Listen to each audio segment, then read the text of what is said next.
قال الله سبحانه وتعالى: يا أيها الذين آمنوا اتقوا الله ولتنظر نفس ما قدمت لغد واتقوا الله إن الله خبير بما تعملون. مسلمانان میوانانی ماڵی خوا، ژیانی دنیا دارالئیبتیلا و دارالئیمتیحانە و شوێنی تاقیکردنەوەیە. ئەم تاقیکردنەوانەش زۆربەی زۆری بە ناڕەحەتی و خەم و پەژارە ئینسان بەڕێ ئەکا. خۆشیەکانی کەمە و کورتە و کاتیە، چونکە خوا لە قورئانە وای فەرمووە دنیا دنیای ئیسراحەت نییە. لقد خلقنا الإنسان في كبد. مرۆڤ بە ناڕەحەتی دروست بوو، بە ئازار، بە خەم، بە پەژارە، بەو هەموو دڵتەنگیە، بەو هەموو کارەساتە، بەو هەموو حادیسانی کەوا ڕوو ئەدا. ئەمە ژیانی دنیایە و ئەوەشی زۆری هەیە وەڵێ هیچ لە هیچم کەم نییە، دووبارە لە خەم و خەفەت بێبەش و بێبەری نییە.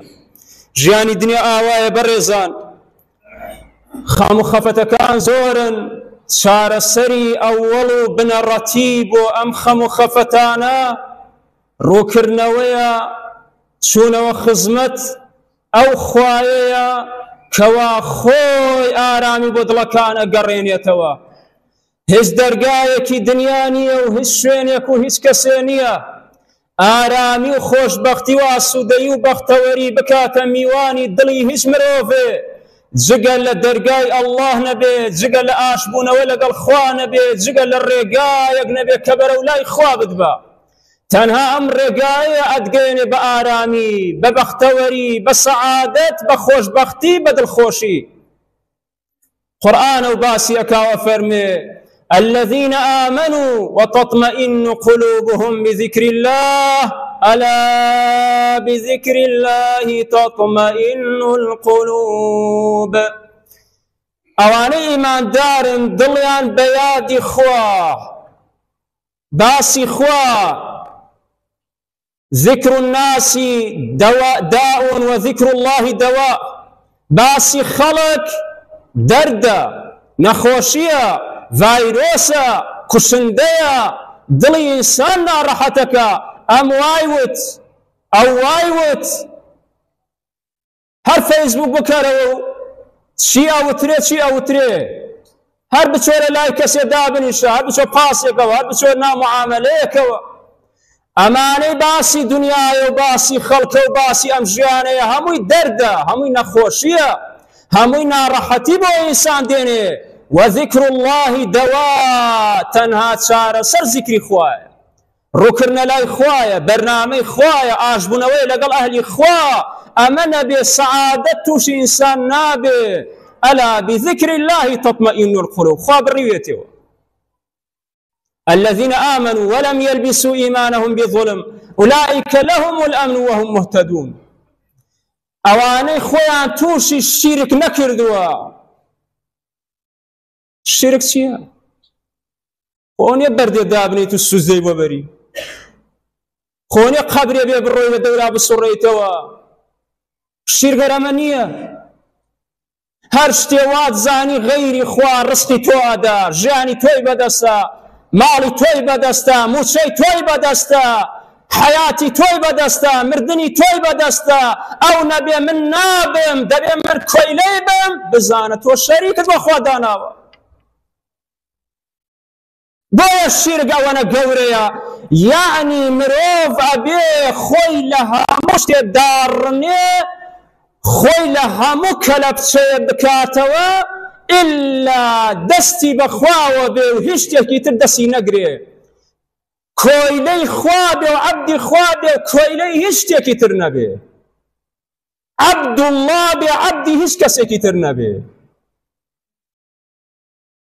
لەگەڵ ئیاکە نەعبود و ئیاکە نەستەعینەکەی ڕۆژانە 17 جار لە نوێژەکەیە ئەوێ بەس لە فەرزەکانە ڕاست بکە.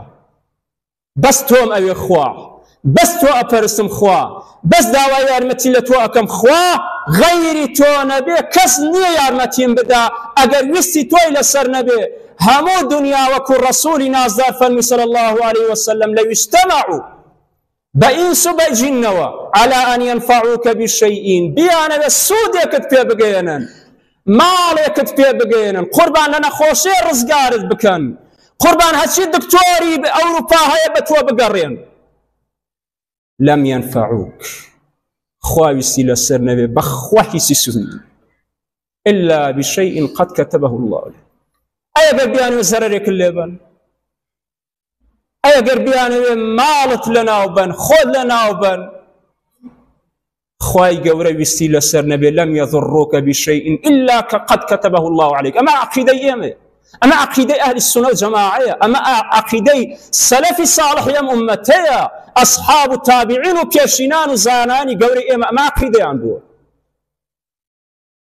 إتبو خوي إنسان بسكاته أجر خوي بو خوا بتشكر دوا خوي قورا دلي خوشك آرامي بو قرينيته أهان الزكترين كان لخوا وتشكاتك أو كاتك إنسان برستري الشيني ناو تشواني سري برزي داء يتسر أو خاكا سر أو زاوية كبيي إنساني بسراء الروا على خوايا بس بوت وسر أنا مزوي نزيكترين كاتبته ولا خواي رب العالمين أقرتو خواي خوت بناسي بدل همو مرامد بو أبي حاصل خوشويستي خوا خم الرويني كخواد بو كارت بكس ناميني هزار رحمة لبيراميرد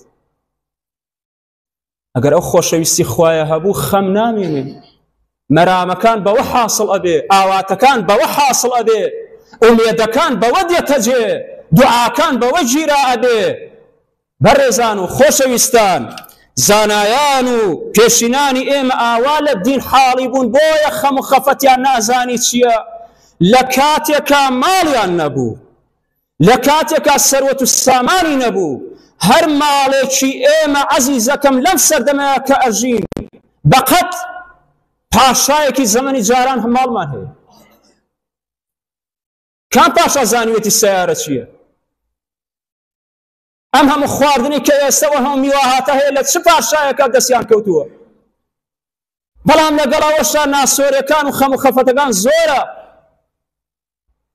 كواتب بريزان بيشيناني إيما بملا خوا حاليبون خفتقان بملا دلدرت شو دروا جويان بالدنيا نادا دنيا ناكر دها مشتي وكو إمام الشافعية فرمي إن لله عبادا فطنا تركوا الدنيا وخافوا الفتنة أو نعى قلبونا وتشار زابونا عبد كان إخوة وازيان للدنيا هي ناوى دنيا نكرد وتهامشتي دنيا نبوت آواتي أول وآخريان هرنيان وتوبوا مستقبل ما نباشرة مستقبل قيامتي أنا برشاوبوا سنك أم دنيا يبيغمر فرمي صلى الله عليه وسلم سين بخوا أقر بقت بالم يشولي قدر دنيا هبوا للا إخوة ما سقى من الكافر شربة ماء كافر يقوم آويتيانا خواردو خوانه هشت بس شنك بيق قدره شنك الدنيا للا إخوة قدر قيمتي شيء أوينيا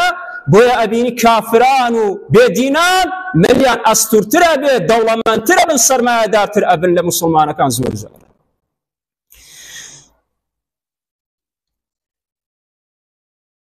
أم قناعت بونا أم عقيدة بونا بويكوا رزقي من بدس خوايا جياني من بدس خوايا أوي همو أوي نيمة هر لدس خوايا براستي عقيديك مروف سر برزي الدنيا وقيامتك باشايك بناوي إبراهيم باشا استمكار ظالم لمصر أجياء حكمي أكرت رواكات مزقوتي أموي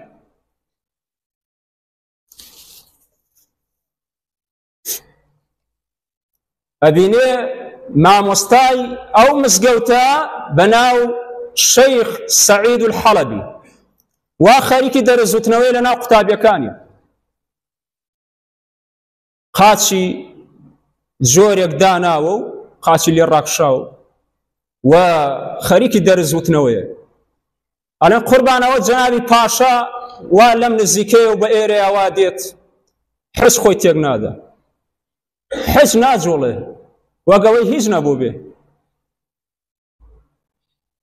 پاشا زۆر تووڕە ئەبێ بە وەزیرەکەی ئەڵێ دەبێ ئەو مامۆستایە وا لێ بکەین جارێکی تر ئاوە قاچی درێژ نەکات دوای بیرەکاتەوە نەخێر خۆمەزانم بە چ شێوازی ئەیکەینە کۆیلەی خۆمان ئادەی بڕۆ 1000 لیرەی ئاڵتوونی بۆ بەرە هەر ئەوەنە پارە چووە باخڵی هەر کەسێک هەر ئەوەنە دەمی چەور کرا ئیتر ناتوانێ بڵێن نەخێر لە ئەمر و فەرمانی تۆ لا نادەم خۆیە پەنامان بی ئیتر ئەبێتە عەبدی دینار و درهم رسول الله فەرمی تەعیسە عەبد الدینار والدرهم بەخوا زۆر هەیە بۆتە عەبدی دینار و درهم بەخوا زۆر هەیە خوای رازقی لە بیر چۆتەوە إن الله هو الرزاق ذو القوة المتين خاوەن قووەت و هێز ئەڵڵایە خاوەن ڕزق و ڕۆزی ئەڵڵایە بەڵام ئەم غەیری خوا بە قووەت و بەهێزە بینێ غەیری خوا بە ڕۆزی دەر ڕزق دەرەبینێ 1000 لیرەی بۆ ئەبا ئەڵێ مامۆستای بەڕێز ئەمە لە پاشاوە بۆ بەڕێزت هاتووە ئەویش زۆر بە لە سەرخۆیی و بەهێمنی پێڵێ کوڕەکەم ڕۆڵە گیان 1000 درهەمە 1000 لیرە ئاڵتوونەکە هەڵگرەوە بیبەرەوە بۆ پاشا ئەم کەلیمەی پێ بڵێ إن الذي يمد الرجلي لا يمد يديه ئەوەی قاچی درێژەکە دەستی درێژ ناکە بۆ خوا نەبێت دەستی بەرز ناکات نمونەی زۆرمان هەبووە لە زانا و دانا و تێگەیشتوانی کوردی خۆمان کەماڵی دنیا ئیغرایانی نەکرد دڵیان خۆش بوو بەڕێزەکەم هیچیان نەبوو خاوەن هیچ نەبوون بەڵام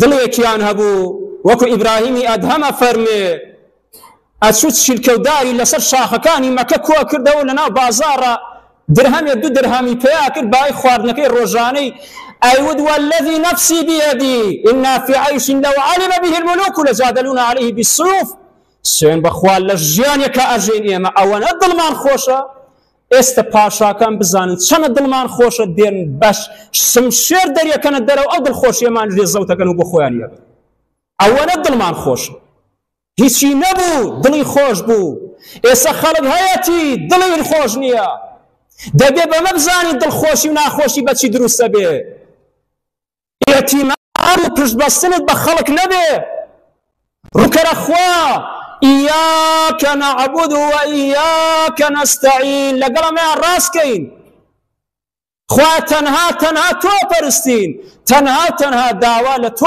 كين يارمتي ما ندي تو كومك ما نكي تو يارمتي ما ندي تياچين قمرابين سلي شواوا بين ما مستعيشي قوري كردستاني خوما ل 1275 هجري جياوا زیاتر لە 106 ساڵ پێش ئێستاکە مامۆستا مەلا حەسەنی دزڵی کە بە شاهۆی شاعیر ناسراوە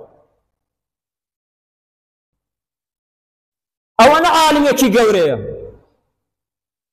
11 ساڵ ئەنێردرێ بۆ میسر ئەبێتە قازی هەموو وڵاتی میسر